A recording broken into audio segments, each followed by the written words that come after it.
पाहू शकता आज आपण भिलदरी येथे आलेलो आहे। भिलदरी येथे आमच्या शिवारमध्ये मक्काचे पीक खूप घेतलेले आहे शेतकरी। अति पावसामुळे याच्या अगोदर खूप शेतकऱ्यांचे नुकसान झाले आणि आलेला माल आता पाहू शकता। जे जंगली प्राणी जे रानडुकरं आहे त्यांनी खूप धुमाकूळ करायला लावली आहे माळावर। पूर्ण टोटल शेतकऱ्यांचे मक्का आणि आता हे खाली भिलदरी गावात आहे पाहू शकता। हे मक्का तिकडे दाखवा, हे मक्का पूर्ण टोटल एरिया पूर्ण डुकरांनी खाल्लेले आहे आणि ते शेतकरीकडून आपण जाणून घेऊ। दादा आपलं नाव सांगा।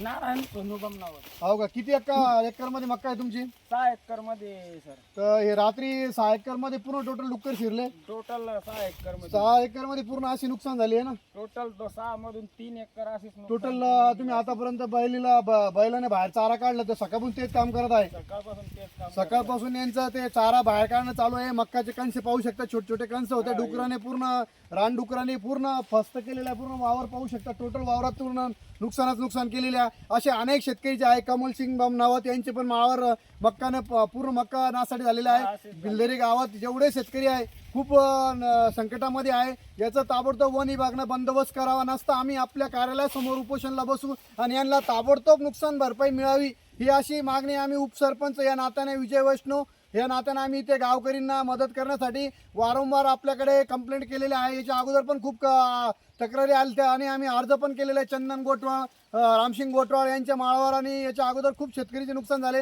पण त्यांना अजून एकही रुपया मिळाला नाही। आणि आता या शेतकरींना कधी नुकसान भरपाई नाही मिळाली तर आम्ही सगळे गावकरी मिळून आपल्या कार्यालयासमोर उपोषणला बसून, कारण की आता शेतकरींनी हे व्याजाने पैसे काढून आणलेले आहे आणि हे माल आणलेले लावलेले आहे। व्याजाचे पैसे आता बियाण्याचे पैसे कसे द्यावे शेतकरीला, हे खूप मोठं संकट यांच्या पुढे आलेलं आहे। पूर्ण व्याजाने आणलेले का पैसे, पूर्ण व्याज. आता व्यापारीला कसे पैसे देण्याचं ठरलं। कारभारी सारखे पूर्ण टोटल खताचे औषधाचे पूर्ण बियाणे औषध उधार आणलेले आहे आणि व्याजाने पैसे काढून आणलेले आहे। शेतकरी पैसे कसे द्या, आता व्याज पैसे कसे फेडा, हे संकट आपल्याकडे। साहित्य पूर्ण मग शासनाकडून काही ते फुलाची पाकळी मिळायची अशी अपेक्षा आहे आपली। मिळाला पाहिजे। ओके, खूप शेतकरी संकटात आहे, लवकरात लवकर नुकसान भरपाई मिळावी। धन्यवाद।